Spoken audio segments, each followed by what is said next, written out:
All right, ladies and gentlemen, welcome to the Get Big Podcast, the podcast for blurs, nerds, everything in between. If you got a fandom, we got you covered. Will is out again this week. He is still on vacation because being a dad is a full-time job on top of his full-time job to go with his part-time jobs of his other podcasts and being guesting on other podcasts that our friend Chris Scully has, Blurred Eye View. So he's out and about. I've been out and about, which is why we've been on reruns for the past couple weeks. Excuse my computer. So we're back. I'm hosting. Unfortunately, Poddroid will not be joining us either this week. He is in timeout. Also, he ran low on power, and I've yet to get around to swapping out his 6 AA batteries. So, where can you find us? First and foremost, you can find us on Stitcher, on Spotify, on Amazon Music, and Google Podcasts. The reason you can't find us on Apple is because Apple wants us to pay them to put our podcast on there, and we just can't afford that right now. But you can find us every week or every other week. I know I'm a little bit behind on putting up some of the podcasts out. That's on me because June is just really, really wild in terms of all the conventions that I'm a part of, since I'm part of a vast amount of cosplay groups, and that's taking up the majority of my time. So we'll try to get those podcasts out to you listeners very soon. Again, my apologies. Let's move on into today's news. First and foremost, the onslaught of movies is continuing. I got to go see The Flash. We will go much more in depth on this. I will only be giving spoiler-free impressions. That is, this movie is a C minus. The third act saves this movie. Despite what the director says, the CGI is god awful, and I believe a PlayStation 2 mid-life cycle has about the quality of these graphics. I find some of the cameos very disturbing, if not downright ghoulish, for various reasons we will get into next week. And honestly, the third act saves this movie. I did not really enjoy this. This was not a bad movie, but this was just a ultimately forgettable movie. I don't think we'll even be talking about it in a couple months because how forgettable this movie is. Does this have its fans? Absolutely. They are entitled to it. If you love The Flash, fantastic. If you're a fan of the Flash comic books, you're going to find a lot of fault in this movie. I am very closely tied to the comic book world, as everybody knows. That did not diminish my love or hate, diminish or increase my love or hate for this film. I looked at this purely from a cinematic perspective, and I just did not enjoy my time with this film outside of maybe the third act for the most of it. I at least will be generous and give this a C minus. Again, this is ultimately forgettable. Moving on over next. Indiana Jones and the Dial of Destiny. I got to go see a screener of this film. This was not bad. So here's how I looked at this. I have to keep in mind nothing is ever going to touch the original Indiana Jones trilogy. It just won't. Those films are just some among the cinematic history's greatest films to me. And it's very hard to go back to what they were. It's very hard to recapture that magic. So I went into this film looking for it to be better than Crystal Skull. And while Crystal Skull had its moments, it had very low lows. So I was engaging this film to see if the lows of this movie were as low or lower as Crystal Skull. And I'm happy to say they are not. Not to say that this does not have problems. The CGI de-aging is still very apparent. But the film itself was fine. I had fun. It's enjoyable. Harrison Ford still kills it as Indiana Jones. It's just now he brings grumpy old man energy because now he's a naturally grumpy old man, even in this film. I enjoyed my time with it and thought this was a lot of fun. So definitely go see this when this comes out next week. Thank you to those that passed those screeners on to me. I was very much appreciated. I'll be seeing it with friends again soon once this film comes out properly. And I hope you guys have a good time in watching this. Will and I will be discussing this probably next week a bit more in depth. So look forward to that. Moving on. As soon as I can find the right tab, work with me. Secret Invasion. Secret Invasion kicked off. Big shout out to our friend Shadow, who cosplays Nick Fury. Now you have a reason you can go grow a much shaggier goatee. Ultimately, this first episode was fine. Everybody had fun. This also retcons quite a bit of stuff, so I no longer know where this is taking place in the time frame of the MCU. They originally said this was supposed to be set during the blip, but they talked very much about the blip, so this has now happened after the blip. They also retcon some other things that happened during the blip. But the first episode's fine. It has a good twist ending. I did not think they would do that to the cast so early on. Some acting issues in my end, but, take it as you will, to each their own. I will continue watching this. I think it was a fun series, and I enjoyed my time with it. So moving on, we have comic book news, and that is in the form of an announcement of Star Trek Picard's Academy. This will be looking at Jean-Luc Picard's Academy years in Starfleet. This will be written by Sam Maggs, who previously wrote Star Trek Waypoint #2. And the artwork will be by Ornella Greco and colors by Charlie Krakoff. Again, we are going to be looking at an era of Star Trek history we don't really touch upon too much outside of, Star Picard reminiscing or very brief flashbacks. And that's Jean-Luc in the Academy. Probably also getting to know Jack Crusher, his future best friend, and namesake of his... I guess I can spoil it now because it's been so far out for season 3 Picard. The namesake of him and Beverly Crusher's son, Jack Crusher. Jack Picard Picard? Jack Picard Crusher? I don't know how that one is. Anyways, like I keep saying and reiterating, this is Jean-Luc's Academy years. Not too much to say on it right now other than me repeating the same sentence over and over again because we just don't know too much about it. I don't even know who any of these people are outside of 2 humans and an Andorian, maybe. I have no idea what species these aliens are.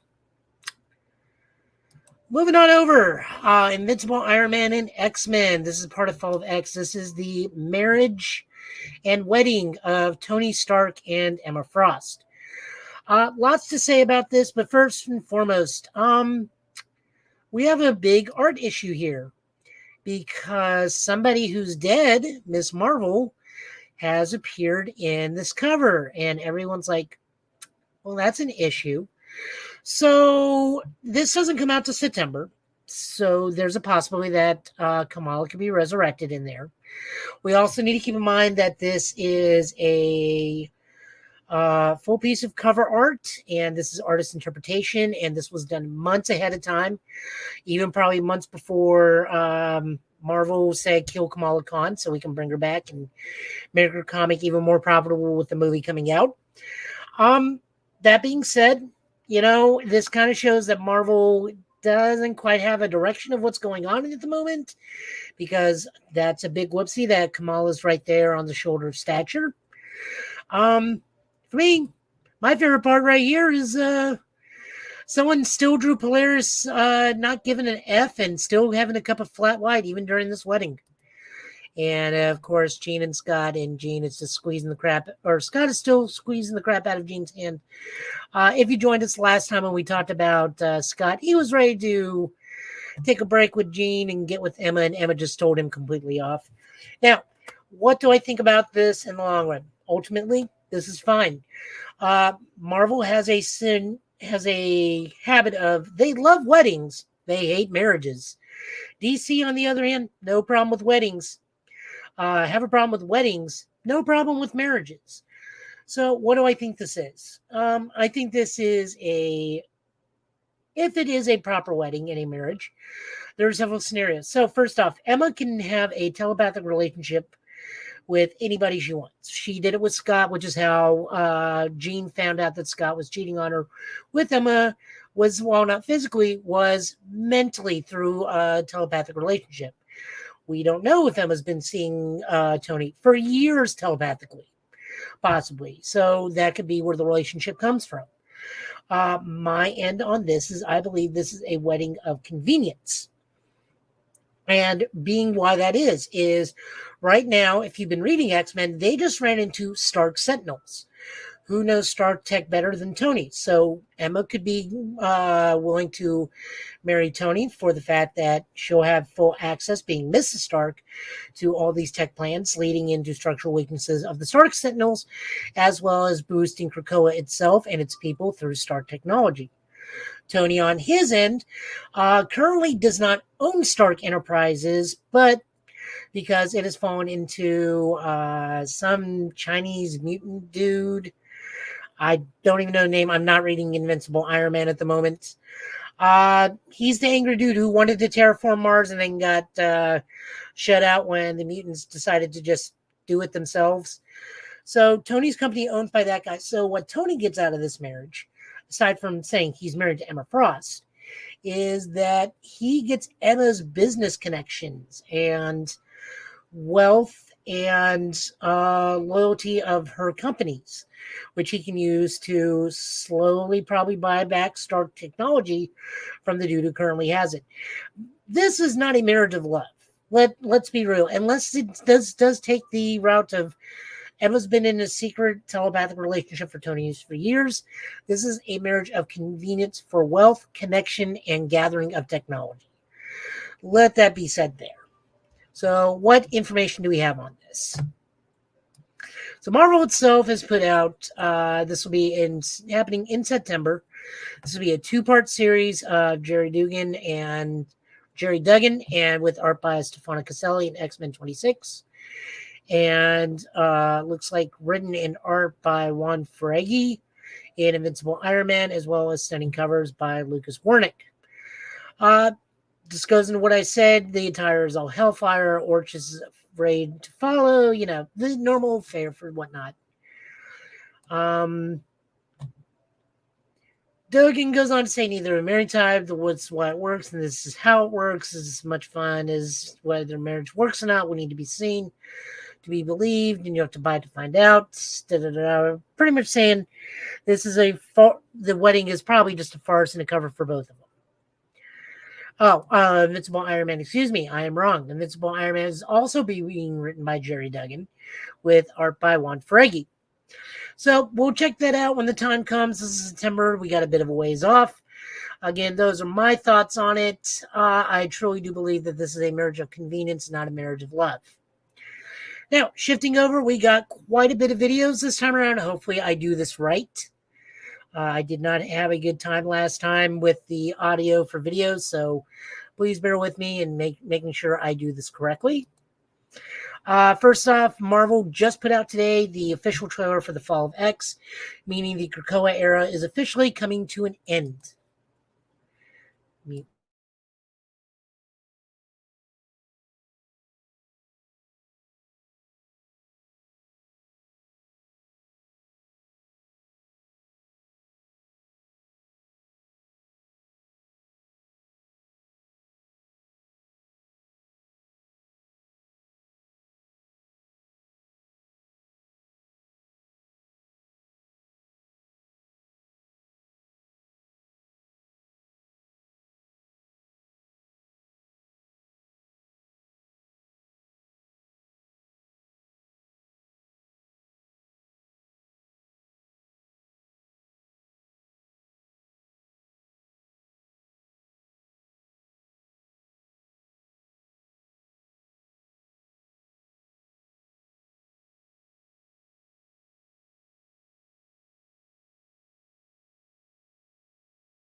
All right, so there we have it. This is the official trailer for Fall of X. Lots of X books will be ending and new books will be beginning. It looks like we have Alpha Flight, Astonishing Iceman, Children of the Vault, Dark X-Men, Immortal X-Men, Uncanny Avengers, Invincible Iron Man, Jean Grey, Realm of X, X-Force, uh, the Uncanny Spider-Man featuring Nightcrawler, a Wolverine book where he appears to be the new Ghost Rider, X-Men and X-Men Red. This will be replacing the current titles of X-Men and increasing some of the current titles of X-Men. I'm down with it. I don't think I'm going to be getting them all because I buy enough comics as it is. If I'm going to be adding anything, probably it will be Jean Grey and Dark X-Men because I am a big Maddie Pryor fan. Plus, it has Havoc, and Havoc is my favorite of the Summers brothers. So that rounds up comic news. Now, video game news. What is going on with video games at the moment? So for me on my end, I am currently going through playing Street Fighter 6 with Menon. I'm enjoying my time with it. I am around rank silver, bouncing back and forth between rank silver 3, rank silver 4. That's where my current skill level is with the game. I play on my Twitch at Joe Italian last name on Monday nights. That's Monday night Menon time. And I play about an hour or two, try to get as many matches because my lab for fighting games is in ranked mode. That's where I learn. I find that works out best for me because rather than practice for real world scenarios, I rather practice in real world scenarios. It's a challenge. I'm starting to find where my deficiencies in the fighting game are and where I need to improve and move forward. Am I trying to master ranker? No. Am I trying to have a good time and just claw my way through the ranks as I learn and be more proficient in the game? Yes. I'm not trying to be the next item. I'm not trying to be the next Spooky, the next Maximilian dude, any of the big names. I'm not trying to be them. I'm trying to be me in this fighting game. I'm having a good time. Manon's a hard character to play as because she is a aggressive aggro rush down style hybrid grappler, meaning you can do things to finish the match outside of tossing her, though tossing is very good with her. She can get her throws to be stronger than Zangief's. My biggest issue with her right now is everything about her is unsafe because of how much damage she can potentially deal.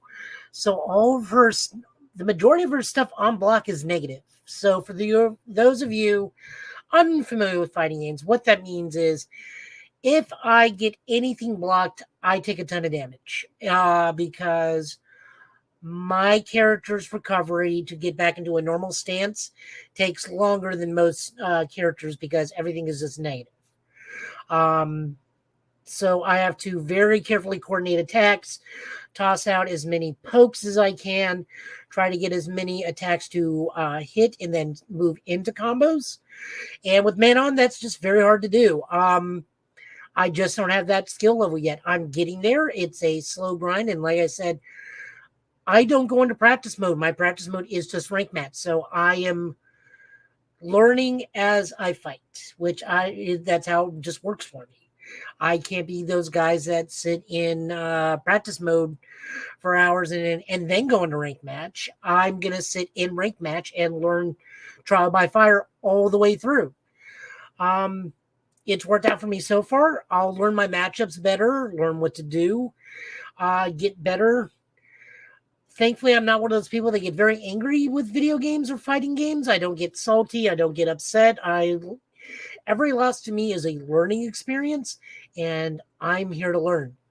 So, moving on forward, everything else that's going on. Just got Final Fantasy 16. I'm enjoying it thus far.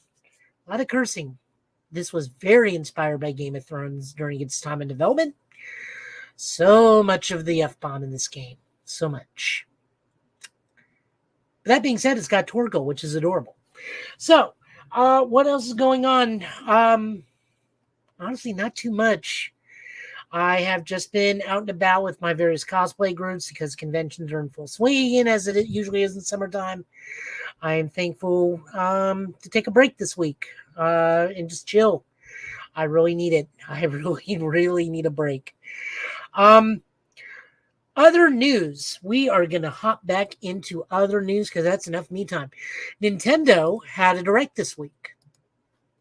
So we will be jumping back and forth between me and these other directs. So enjoy the first of our directs, which is Star Ocean Second Story R Remake.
So that was that one. Unfortunately, I forgot to put out on the second screen. My fault. Sorry about that, guys. Oop.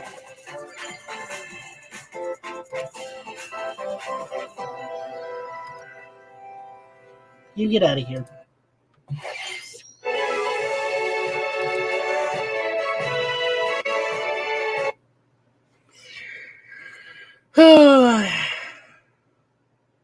Learning how to do this stuff is hard sometimes.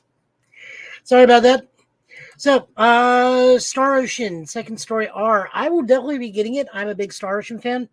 I really dig some of the remakes they've been putting it out right now. I am quarter of the way through the most recent one on PlayStation 5. Been enjoying my time on that. Looking forward to this new one, although there's so much coming out from Nintendo soon. I haven't even gotten started on Tears of the Kingdom. My little sister is currently playing that one right now while I work through Breath of the Wild. So we will see what happens there on that one. Let's move on over to the next one.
And that was Penny's big breakaway that is being made by the team that brought you Sonic Mania. A lot of penguins. Have not seen that many penguins since Disgaea, even though technically in Disgaea they are prinnies, not penguins, but still.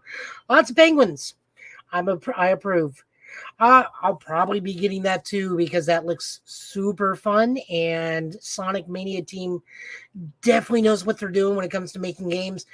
Kind of reminds me of Knights a little bit, just a smidge, just from the term of the art direction, not so much the gameplay. Uh, that does look a ton of fun. Moving on, we have Dragon Quest Monsters, the Dark Prince announcement trailer. This is one of the many Akira Toriyama games coming out pretty soon. We have this and Sandland and Tenkaichi Budokai 4. Got a lot of Toriyama stuff coming up this year, next year. So give me just a second and we will start rolling.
So that was Dragon Quest Monsters, which looks like a combination of Pokemon and Dragon Quest. I'm there for it.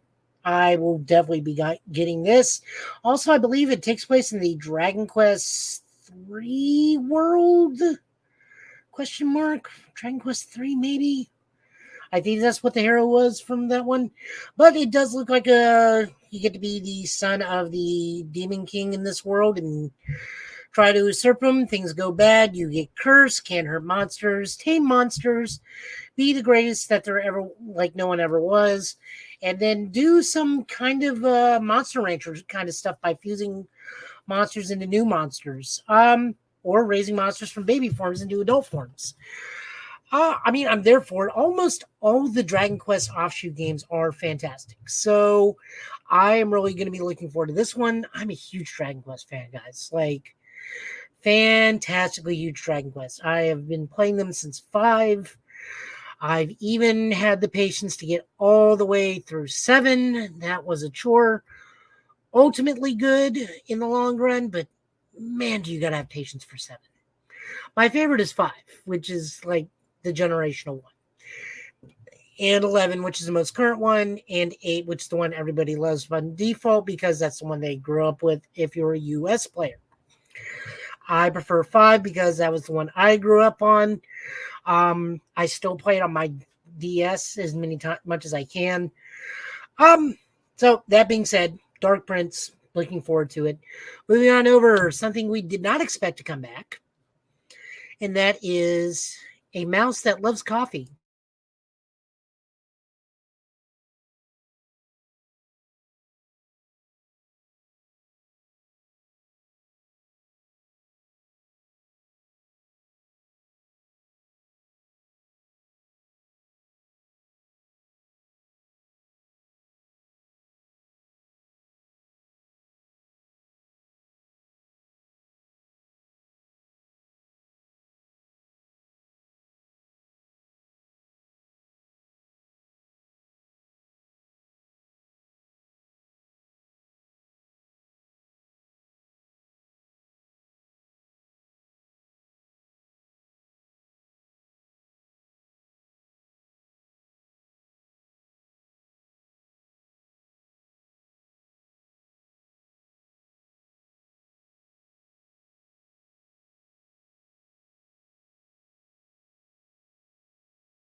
So there was our Detective Pikachu 2 trailer. I don't know how to feel about this one, mostly because the novelty of Detective Pikachu is kind of worn off because the movie is a couple years old now.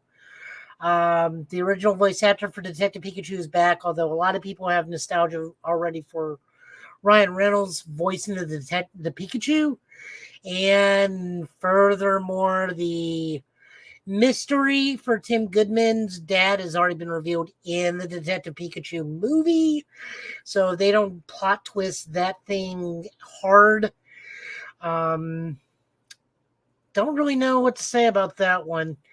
Uh, I could do a Doofenshmirtz impersonation for that slowpoke with the fedora, but we're probably getting copyright striked as much as we are with these trailers as is, so why add to it? Though I'm fairly certain Dan Povenmire would enjoy it. Anyways, I mean, I guess I'll pick that up when it comes out.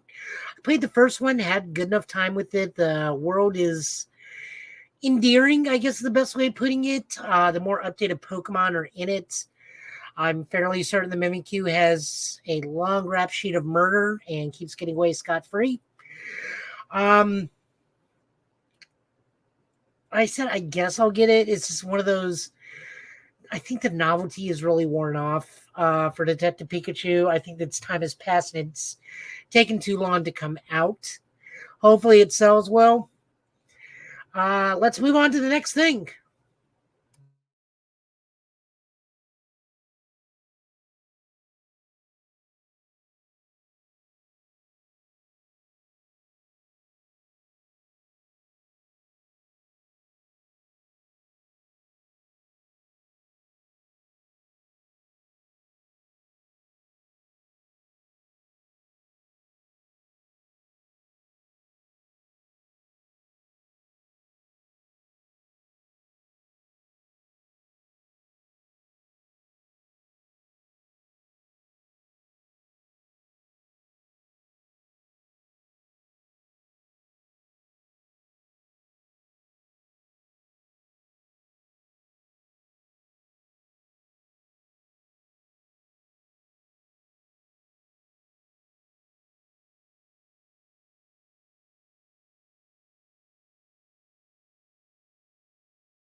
And that was Super Mario Wonder, the new Super Mario game for the Switch. Mario goes on an acid trip and can become an elephant this time around. Yep.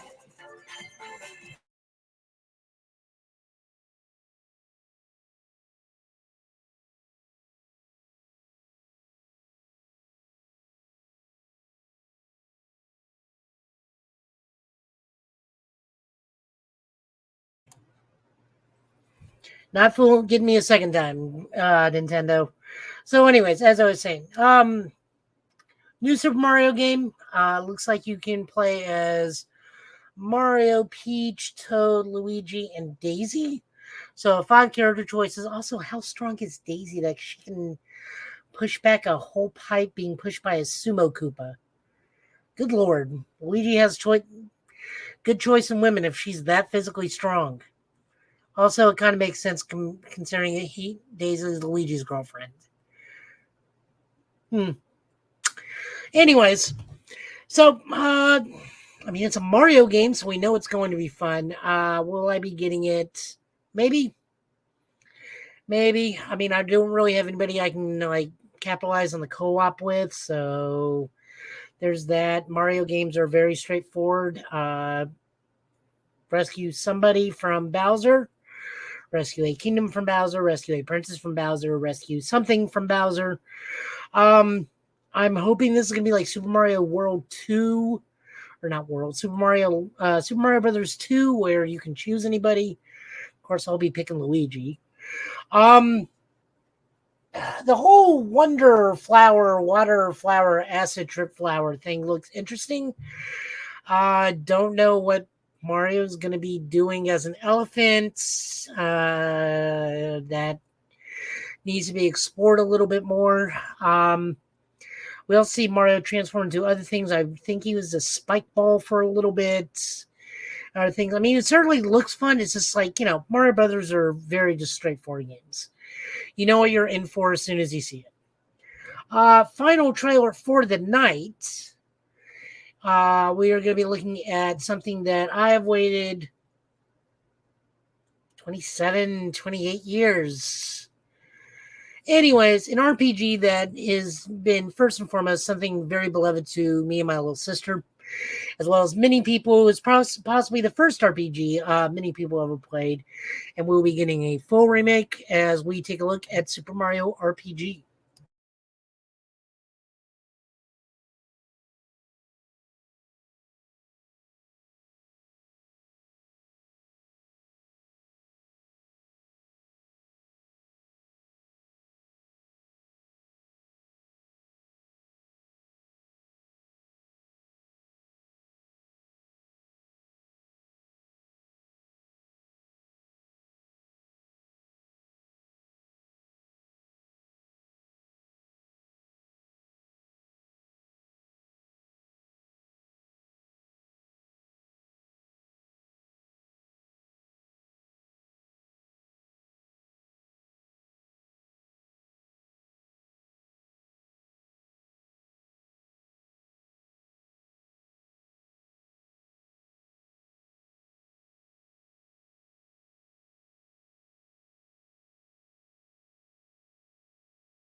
So that was the driver Super Mario RPG. I most definitely will be getting that, as I stated previously.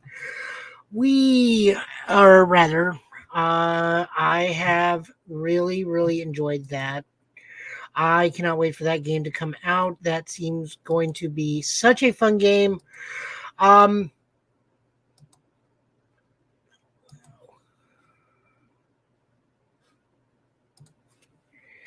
Sorry, just setting up for the next thing we're going to be doing. Still me.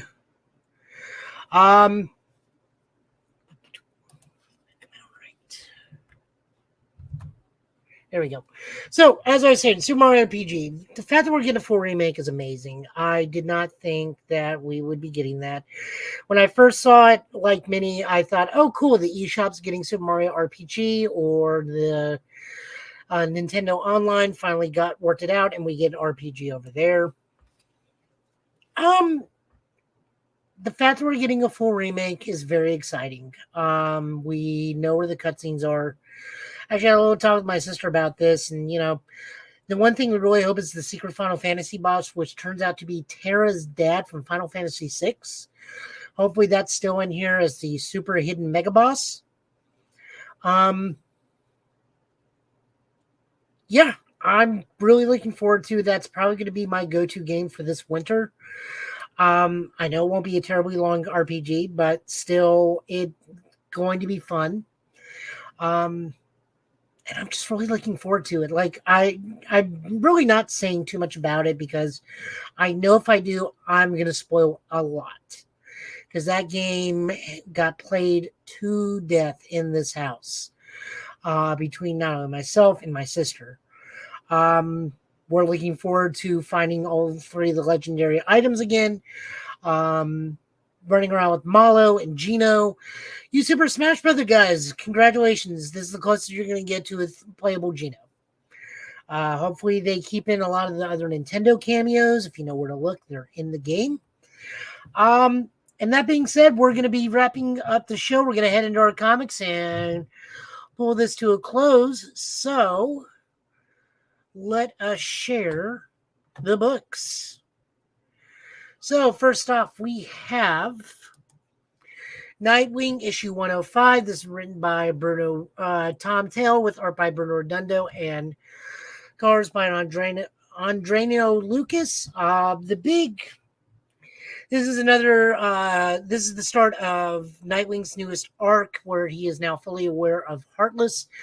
But the gimmick to this is, and Tom Taylor's been really, really cool about this stuff of giving the Nightwing comics. We had a full motion comic in this one.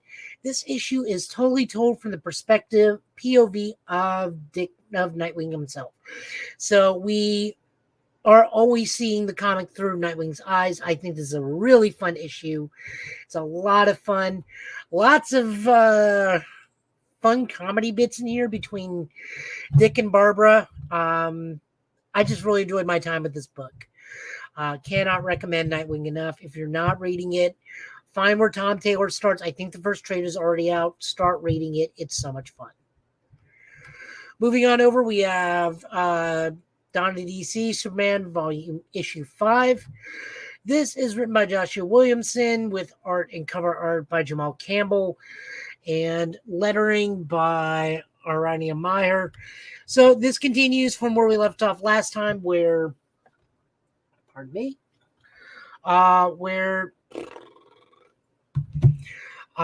Silver Banshee was being manipulated by Graft and the other evil, not quite Lex Luthor character, which are Lex Luthor's personal supervillains from his younger days. I don't want to spoil too much about this book because there's a whole lot to this book that happens so quickly. It's very easy to spoil. Let's just say things work out for Silver Banshee in the long run. Sorry, texting somebody.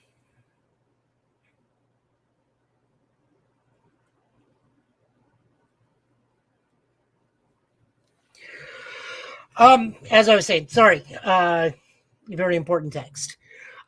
Silver Banshee. I can't really go into this book too much because, as I said before, a lot happens in this book, and it's very easy to spoil this particular issue. Stuff works out for Silver Banshee.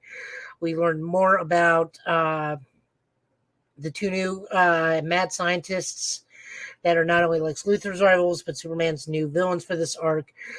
Artwork is phenomenal. Jamal Campbell just knocks it out of the park. Definitely go get it. Won't be disappointed. The new Marilyn Moon Knight Marilyn makes another appearance in here. I have no idea what Josh Williamson's doing with this character. At this point, she kind of seems pointless, but I know Josh Williamson has a plan and it'll work out. Next up, Wonder Woman issue 800. This is written by a litany of writers and drawn by a copious amount of artists. This is all pretty much an anthology series with the underlying story of this is Wonder Woman recovering from her recent bout with the gods from the previous arc, or the Lazarus Planet, where she and Shazam traded powers, and fought some of the Pantheon, the Greek Pantheon, and Wonder Woman body is recovering while she's taking adventures in her mind. This is written by, good Lord, that is a lot of people. Zoom in, enhance. Becky Clune and Michael Conrad, Joella Jones, Althea Martinez, Mark Morales, Nick Robes, Todd Newak, Skylar Partridge, Cully Hamner, Jen Bartel. Artists are Jordi Belair, Tamara Bonvillain, and she must have a fun name, and Jen Bartel. Colorists are the colorists. And we also get a sneak peek at the upcoming team with the appearance of Trinity, which is Wonder Woman's daughter and more than likely Steve Trevor's daughter. This is written by the new upcoming Wonder Woman team of Tom King and Daniel Sampere, with colors by, gotta see it, can't tell if that's a J or not, Jamad Murray. It's very hard to see because of the white sea spray. But this final part in the book does take a look at Wonder Woman's daughter, who is considered has the new Trinity's official form because John Kent is Superman, Damian Wayne is Batman, and the new Wonder Girl, slowly becoming Wonder Woman, is Trinity, who carries 3 lassos. It looks like Diana's golden lasso of truth, Donna's silver lasso, and Trinity has her own lasso, which is black, which she alludes to the black lasso being of some great importance, but we don't know what the black lasso is a lasso of.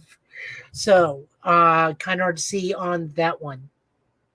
Still, this is all part of Wonder Woman issue 800. I really enjoyed it. Quite a few good stories. The Jordi Belair Wonder Girl stuff is beyond my favorite, but again, very biased. The Wonder Girl book got canceled way too soon.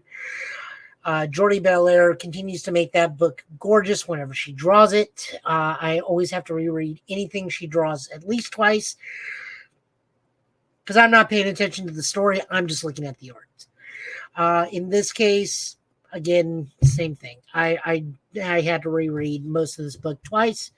Artwork is phenomenal. The Trinity stuff is a lot of fun. I'm fairly certain she's talking to somebody I already know in the book, but we'll see. Moving on over, we have Titans issue 2. This is written by Tom Taylor with art by Nicholas Scott, colors by Annette Kwok, and lettering by Wes Abbott.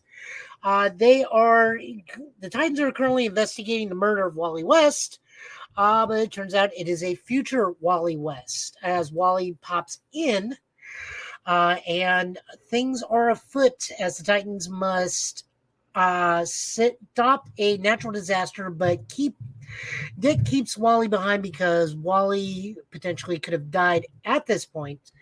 On top of that, we learned that Dick Grayson shares a commonality with Batman in that he does have a contingency plan should the Titans go AWOL or out of control or are controlled. However, unlike Bruce, and even Dick himself tosses Bruce on the bus, and unlike Batman, I will absolutely tell you, hey, I have a contingency plan for all of you. It would be stupid not to. We are a team of highly powered individuals, and should any of us be controlled or go to the dark side, I have a way to handle you. But I'm going to be upfront about it. And you know what? Everybody appreciated that with Dick, which is why Dick is still my favorite Batman, because he is the better Bruce. Also, I love that he just immediately tosses Bruce on the bus because he just outright says, like, unlike Bruce, I'm going to tell you guys. I dug the book. This is kind of supplementary material for both Flash and Nightwing. The Titans book continues to be fun. Tom Taylor knows what he's doing. It's one he's given so many books at DC because the man just knows how to write good stories. Next up, moving over to Marvel, we got Avengers #2, written by Jed MacKay, art by C.F. Vila, colors by Federico Blee. We learned that Kang has is slowly dying and kind of makes a deal with Carol, who says, Kang is like, hey, here's a list of how you can avoid 1,000 deaths. I need you to do me a solid if I give you this info. The Avengers save the 1,000 people on the list via using the means Kang gives them. And as a result, they need to kind of honor Kang's dying wishes. Although, keep in mind, this is a Kang. So any Kang out there is possibly still a threat. This particular Kang stopped being a threat. So now the Avengers are on watch for a being of power similar to Kang, because he is also an opposing time traveler. Although knowing Kang, and if he's dealing with a rival time traveler, it's just another version of Kang using a different name. But we'll see. The art is good. The story continues to be fantastic. I like what they're doing with the Avengers. I've not had this much fun with Avengers for a very long time, not since the Civil War era. Jed MacKay continues to do no wrong, and I look forward to see where this is going, even though I may already know where this is going. It's just if you deal with Kang and Kang says a rival time traveler, chances are it's just another Kang using another name. Next up, we got Captain Britain, Betsy Braddock. This is the final issue of the 5-part miniseries.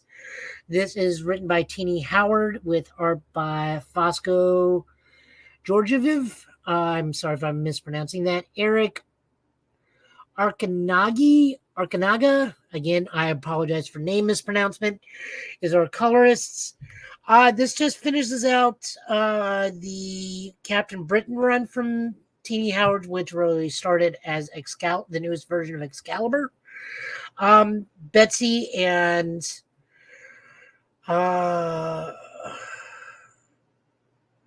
Morgan Le Fay finally finished their duel, and we finish out some other stories with Brian Braddock and his wife, as well as Britain's Mutant Task Force Strike. Get their ending, and we just kind of work towards an ending. And overall, I'm sure there'll be a new Tini Howard book down the road, but this kind of just seems to end the journey of Betsy. And because, of course, as we know, Fall of X is coming about. We don't know exactly what that has to do with the Britain aspect of the mutants, because Betsy does not live on Krakoa, so she may not be subjugated to all of the Fall, but she is still a mutant, as well as a good majority of the cast of this book. So we'll just see how it goes. I enjoyed it, but I'm a big Excalibur fan. I've been collecting Excalibur for a while now, so this will definitely be added into my collection. Moving on, book of the week, The Incredible Hulk. This is written by Philip Kennedy Johnson with art by Nick Klein. and colors by Matt Wilson. Hulk returns to horror comics, meaning we can take this as Immortal Hulk Part 2 in terms of the horror aspect of the Hulk. The long and short of this does take place in the continuity from the previous thing where we had the Hulk miniseries Hulk Smastronaut, where Bruce Banner inhabits the mind of the Hulk and runs him like a spaceship. Hulk did not take kindly to that, and as such, Bruce is on the run not only from the Hulk, but from everybody because Hulk is really not happy with what Bruce did to him in the previous arc, and he is looking to swap bodies and make this exchange permanent. He has had it with Bruce. After all that going through an Immortal Hulk, Bruce screwed it up, and Hulk is ready to make him pay. But monsters are about, and they are Gamma monsters. So it's up to the Hulk to start putting creatures of the Gamma world away for good. We also run into a new character for this arc, a young lady who's escaping abusive parents, who, like Bruce, has a lot of rage and will inexplicably be drawn to the Hulk. Philip Kennedy Johnson is a polarizing thing. Some people love him, some people don't like him. I've never heard anybody really hate Philip Kennedy Johnson's writing. It's just you either love him or he's just not for you. Nick Klein, however, as an artist, definitely lends himself to this book. He really knows how to draw a good horror comic, and that's exactly what this book is. So, book of the week, we're going to keep going with books, but my highest recommend this week is most definitely the new Incredible Hulk. Moving on over, we have Scarlet Witch. This is annual number 1. This is the prelude to Contest of Chaos. This starts what would have been the tie-in for the Agatha Harkness television series had it not been delayed due to the reshuffling in Disney execs and the writer's strike. So there's that. Also, this is going to be the new Marvel line-wide event, the Contest of Chaos, which is a big magic event because we haven't had a big magic event in a while in Marvel. Not since Damnation, I think, or the death of Doctor Strange. So it'll be good to have a giant magic event. Wanda's right in the thick of it, and we get to take a closer look at Agatha Harkness in this book. See what's going on there. This is written by Steve Orlando, art by Carlos Nieto. Again, apologies, with Trina Farrell as art colors. And final book of the night, Ultimate Invasion, written by Jonathan Hickman. Art by Brian Hitch, colors by Andrew Curry, ink by Andrew Curry, color by Alex Sinclair. So this is the rebirth of the Ultimate Universe, which has been brewing since Jonathan Hickman's Secret Wars. Pretty much Evil Reed, known as the Maker, which is the Reed that is one of the 2 surviving characters, along with Miles Morales from the Ultimate Universe, finally breaks free from his prison, goes on a heisting spree of various materials, while Reed of Proper Universe brings back the Cabal and tries to stop Evil Reed or the Maker from whatever he's trying to do. And we take a small pit stop to Miles Morales' house where Reed or the Maker just asks, like, hey, I'm restoring our universe. Do you want to come? And Miles is like, no, this is my home now. I've got my family. I've got a new little sister. This is my universe now. I don't want to come with you. And the Maker's like, you know what? That's cool. I just thought I'd throw it out there. And had you done the same, I would have appreciated if you had asked me. And, I probably would have said yes, but I respect your decision. Still, Miles is going to be tied into this because Miles is the Spider-Man of that universe. We see Maker do something towards the end of the book. We know that the new Ultimate Universe may not be the same as the last Ultimate Universe. So changes have already been made and established. So we'll see what happens because I think this is only 4 or 5 issue miniseries event. A lot of hype surrounding it, but not a lot of people knew it came out this week. I want to see what's going on. This has piqued my interest, but I'm not exactly hyped to follow it. It's cool that the Ultimate Universe will get to come back, but it's not the Ultimate Universe I knew. That being said, I was really only attached, like many people, only to Ultimate Spider-Man because a lot of the Ultimate characters were just not my thing. But I'm interested to see what this new Ultimate Universe and what its new lineup has in store. So we'll see what we got going on. And with that, ladies and gentlemen, we come to a close tonight for this week's episode. Thank you for joining me. I want to, again, remind you guys that we are on Spotify, Stitcher, Google Podcasts, and Amazon Music. You can find us there, listen to our episodes, rate, review us, let us know what you think. You can also catch us on Twitch, on Facebook, on YouTube at Get Bid Podcasts on YouTube. You can look at some of my gaming videos on Total Justice Gaming. I'll get around to doing something with that channel at some point. I have no idea what I want to do with it. You can find me streaming over on Joe Italian Last Name. You can drop in on my Twitter, Joe, the number 10, the letters LO. My screen on there is Joe Italian Last Name. Just come say hey. I'll chat with you. I'll do what I can to improve the podcast along with Will. And we will just see you guys next time. And just look forward to going out with you guys. So I will catch you all later. Take it easy.